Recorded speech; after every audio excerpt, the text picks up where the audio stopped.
Sir ये जो सरकार कह रही है कि हम 1.5 साल के लिए लगभग इस कानून पर मतलब रोक लगा लेते हैं अभी और कमेटी बनाएंगे, इस बारे में क्या कहेंगे आप?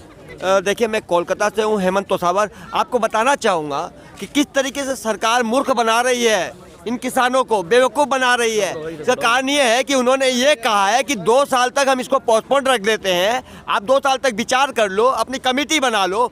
लेकिन हम किसान भाई ये चाहते हैं कि हमें 2 साल, 1 साल, 5 साल की ज़रूरत नहीं है। आप 5 साल के लिए भी बोलेंगे तो भी हम पोस्टपोन रखने के लिए तैयार नहीं है।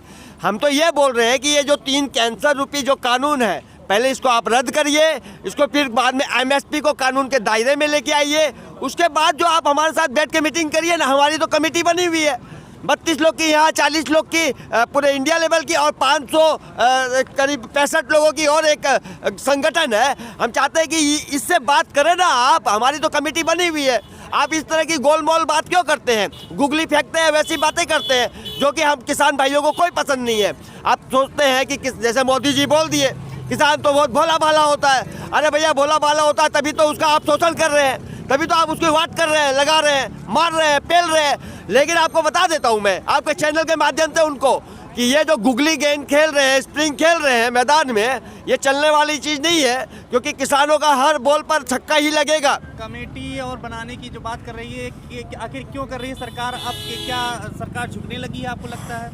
अरे सरकार झुकने नहीं लगी, सरकार के पैरों से जमीन खिसक गई है, उनके पैरों में आग लग चुकी है। घसकने की तो बात बहुत दूर की बात है कमेटी की, ये तो भ्रमित करने के लिए बात कर रहे हैं। एक बात आपको बताना चाहूँगा कि सरकार जो जिस तरीके से घिसक गई है ना, जिस तरीके से बोला खिंचाई गई खंबा नोचे, सरकार के ये जो 3 काले कानून, कैंसर कानून, पहले तो बताऊँगा किसान भाइयों ने एक जो आंदोलन कर दिया ना, ये कोई मामूली आंदोलन नहीं है।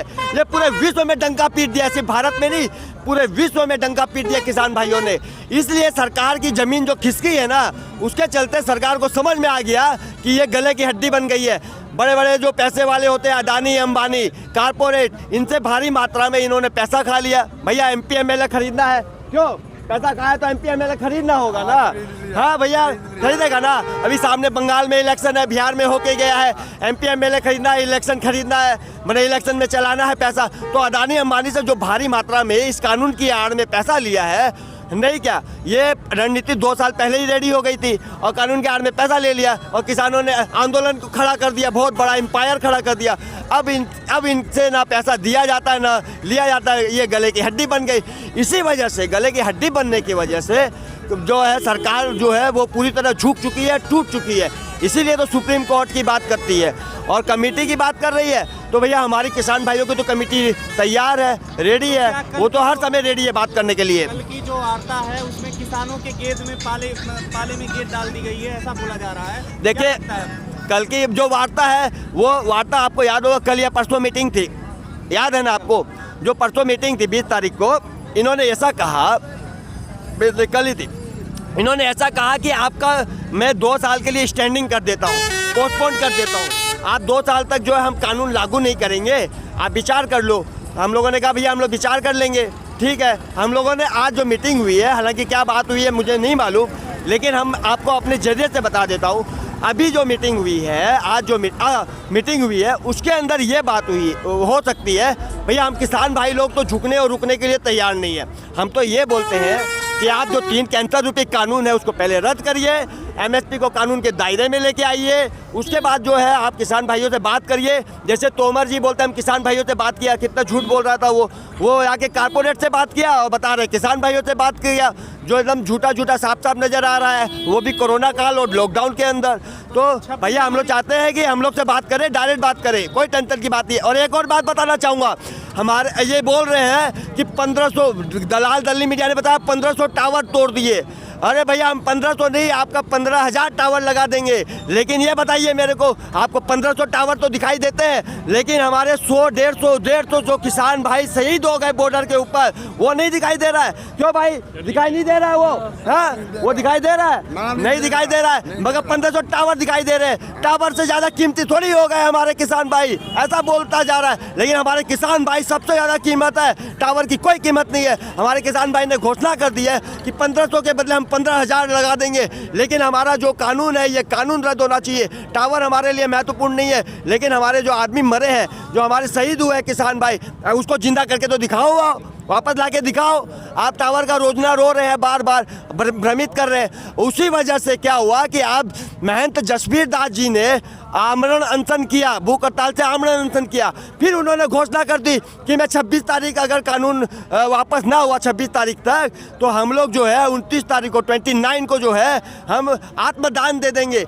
मतलब संसद के सामने दिल्ली जाकर अपने पर पेट्रोल छिड़क कर वो आत्मदान दे देंगे। कितनी शर्म की बात है। अगर ऐसा हुआ तो मैं बोल रहा हूँ किसान भाइयों की लड़ियाँ लग जाएगी आत्मदान देने के लिए। अभी लोग खड़े हो गए हैं, सबने घोषणा कर रहे हैं धीरे धीरे कि हम भी आत्मदान देंगे, आत्महत्या करेंगे, वो संसद के सामने करेंगे। ये घोषणा उन्होंने कर दी है। मैं आपके चैनल के माध्यम से देश की जनता को बताना चाहूँगा कि मैं ये भी बोलना चाहूँगा कि भाई उनको कुछ समझा दीजिए, बुझा दीजिए। आत्मदान देने से कुछ नहीं हासिल होगा। ये निर्लज और सोई हुई घटिया सरकार के सामने, ये तो थर्ड क्लास सरकार है, लेकिन हमारा किसान भोला भाला है और उसने घोषणा कर दी। जो बोलता है वही करता है किसान, इसलिए उनको समझाए। मैं आपके चैनल के माध्यम से बताऊंगा। मैं तो जसबीर दास जी जो कि आपके सिंधु बॉर्डर में बैठे हुए हैं। और एक बात और बताना चाहूँगा आपके चैनल के माध्यम से, ये दलाल दल्ली और सरकार को, मोदी सरकार को, कि इस तरह का आपने जैसा कहा कि भाई किसान जो होता है वो आतंकवादी होता है, नस्लाइट होता है, टुकड़े टुकड़े गैंग होता है और नक्सलवादी होता है, खालिस्तानी पाकिस्तानी होता है। इस तरीके से जो आपने बदनाम किया किसानों को, कोई भी आपके विरोध में खड़ा होता है उसको आपने इस तरह से संबोधित किया। आपने डिबेट में बोला, मीडिया में बोला, हर तरीके से बोला। लेकिन ये जो बातें हैं आपकी अब गणना चलने वाली नहीं है। आपने छोटा भाई बड़े भाई को लड़ाने की कोशिश की। ये किसान भाई हमारे बड़े छोटे भाई के आपके इस फेंका हुआ पासे में आने वाले नहीं है। सुप्रीम कोर्ट को बीच में ले आया, 4 लोगों की कमेटी का गठन कर दिया। जब 4 लोगों की, जैसे सपोज 4 लोगों में से 1 लोग तो भाग ही गए। जैसे एक कुर्सी पर 4 डंडी होती है ना, बिना 4 डंडी की कुर्सी नहीं टिकती है, तो एक कुर्सी तो एक डंडी तो निकल गई। तो इससे साफ साफ ये दर्शाता है, समझ में आता है कि वो जो 4 लोगों की जो कमेटी बैठी गई थी। देखिए भाई साहब भी चिल्ला रहे हैं। हाँ ठीक है, इन्होंने बताया कि तो जो 1 लोग कमेटी से निकल गए, वो मनपाल जी, मेरे को नाम नहीं याद आ रहा है फिलहाल, मान सिंह जी। देखिए मान सिंह जी निकल गए। मान सिंह जी जो निकले हैं तो उनको अंदर की रणनीति पता चल गई थी। अंदर में फिक्सिंग मैच हो चुका था और ये मैच जो फिक्सिंग हुआ था वो सरकार के पाले में जाने वाला था। पूरा का पूरा ये गेंद, पूरा का पूरा मैच ही सरकार के पाले में जाने वाला था, क्योंकि वो जो 4 लोगों में थे वो चारों के चारों बिल का पहले से ही समर्थन कर रहे थे। देखिए हम supreme court, high court, supreme court के हम सम्मान करते हैं, न्याय प्रणाली का सम्मान करते हैं, परंतु इस तरह से अगर कार्य हो रहा है तो कहीं ना कहीं हमें सुप्रीम कोर्ट और हाई कोर्ट के ऊपर भी हमें संदेह है, वो भी संदेह के घेरे में आ गई है। और एक चीज़ और बताऊंगा कि मान सिंह जी जब निकलने के बाद, मान सिंह जी जैसे ही निकले उसके बाद ये कमेटी जो है, कमेटी का जो गठबंधन है, जो 3 लोगों की कमेटी है, 3 चक्के की जो सरकार है, ये पूरी तरह अच्छी तरह से पूरी तरह धराशायी हो गई। अब आपको मैं मेन मुद्दे पर बताता हूँ कि देखिए 26 जनवरी को हम लोग जो है ट्रैक्टर मार्च निकालेंगे। 26 जनवरी को देखिए जय जवान जय किसान बोला जाता है। पहले जय जवान जय किसान बोल कर तो पूरे भारतवासी और किसानों को बेवकूफ़ बनाया जाता था। कभी 26 जनवरी हो, 15 अगस्त हो, ट्रैक्टर मार्च नहीं निकलता था, सिर्फ नाम दिया जाता था जय जवान जय किसान। जवान तो निकलते थे मगर किसानों की संख्या नहीं के समान होती थी। मगर अब जो दोनों ताकत मिलकर एक साथ फील्ड में उतरी है, ये जो जय जवान जय किसान है, ये कोई मामूली चीज़ नहीं है। ये भारत की रीढ़ की हड्डी है किसान हमारी। अगर रीढ़ की हड्डी चरमरा जाए, उसमें कीड़े लग जाए, तो मैं बताना चाहूँगा मानव खड़ा नहीं हो सकता है। उसी तरीके से ये जो कैंसर रूपी कानून है, 3 कानून जो ठोका है मोदी सरकार ने, ये कैंसर रूपी कानून अगर हमारे किसान भाइयों पर लग जाता है तो किसान हमारा देश का रीढ़ की हड्डी है। और रीढ़ की हड्डी अगर एक बार चरमरा गई तो देश की अर्थव्यवस्था बुरी तरह चरमरा जाएगी। मैं आपको बता देता हूँ, इसलिए ट्रैक्टर मार्च जो है हमारे 26 जनवरी को निकलेगी। आगे तिरंगा रहेगा, पीछे राष्ट्रगान चलेगा और झांकियाँ कई प्रकार से निकलेगी। पहले ट्रैक्टर जो निकलता था हमारा ऊबड़ खाबड़, मतलब खेतों में निकलता था, नालियों में निकलता था, गटरों में निकलता था, ऊपर खड़ा ज़मीनों पे निकलता था ट्रैक्टर। ट्रैक्टर की रफ्तार ऐसे होती थी, मगर अब चमचमाती हुई दिल्ली के अंदर चिकनी रोड के ऊपर हमारा जो ट्रैक्टर निकलेगा बड़े शान से निकलेगा, राष्ट्रगान के साथ निकलेगा। एक चीज़ और बताना चाहूँगा, फूलों का राजा होता है, फलों का राजा होता है, उसी प्रकार से ट्रैक्टर जो होता है वो गाड़ियों का राजा है। जैसे फरारी मर्सिडीज है, उसका राजा जो होता है वो ट्रैक्टर होता है।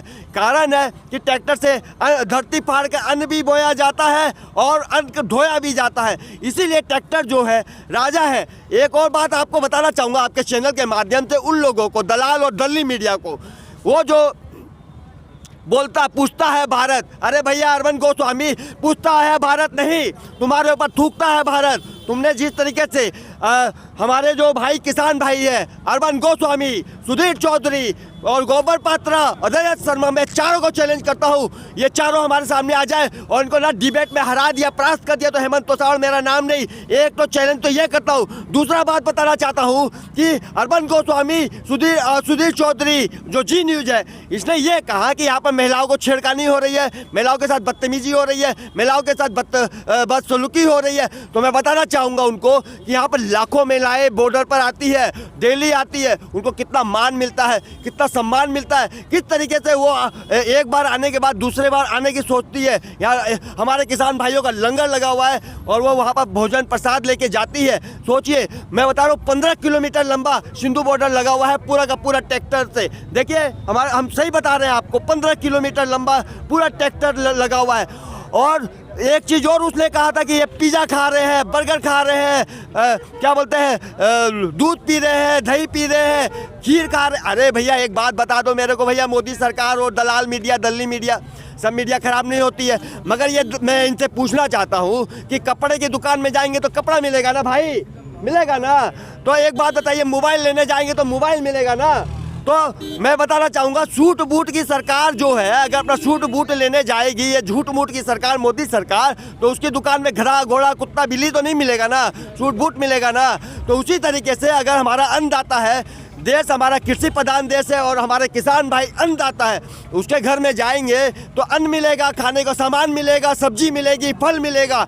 और ये बोल रहे हैं हम पिज़्ज़ा खा रहे हैं, ये वो खा रहे हैं, फलाना टिका। अरे भैया हम लोग ना खाए तो का कोई और खाएगा? हम लोग खाएंगे भी और दम लगाकर खिलाएंगे भी। और एक बात और बता देता हूँ, जिस तरीके से बीजेपी के जो कार्यकर्ता आते हैं यहाँ पर चोरी छिपे, वो ये देखने आते हैं कि यहाँ पर जो है माहौल क्या है, माहौल क्या है देखने आते हैं। इस माहौल के चक्कर में वो भी खा पी के जाते हैं, इसी लंगर में पेट भर के खाते भी हैं और अपने घर में भी ले जाते हैं। उसी प्रकार मैं बता रहा हूँ, दलाल और दल्ली मीडिया भी आती है और ये बताती है ना कि पिज़्ज़ा खा रहा है, फलाना ठिकाना, इस खानों में नज़र रहती है, वो भी आकर अपना पेट भर के खाती है और कुछ सूखा मुक्का सामान होता है उसको अपने पैकेट में भर के ले जाती है और जाके जिसके खाते हैं उसी का बजाते हैं, जिस थाली में छेद खाते हैं उसी थाली में छेद करते हैं। तो ये जो पोटोगोंडा चल रहा है देश के अंदर, ये बहुत गंदा और घटिया राजनीतिक चल रही है। और एक बात आपको मैं बताना चाहूँगा आपके चैनल के माध्यम से, देखिए मोदी जी बोलते हैं ना कि हम चाय वाले, बोला ना मोदी जी ने, हाँ, तो भैया चाय वाले ने दूध वाले से पंगा ले लिया है और दूध वाला हमेशा चाय वाले पर भारी होता है। खबरों में बने रहने के लिए फोरम 4 को सब्सक्राइब करें और नोटिफिकेशन पाने के लिए बेल आइकन दबाएं।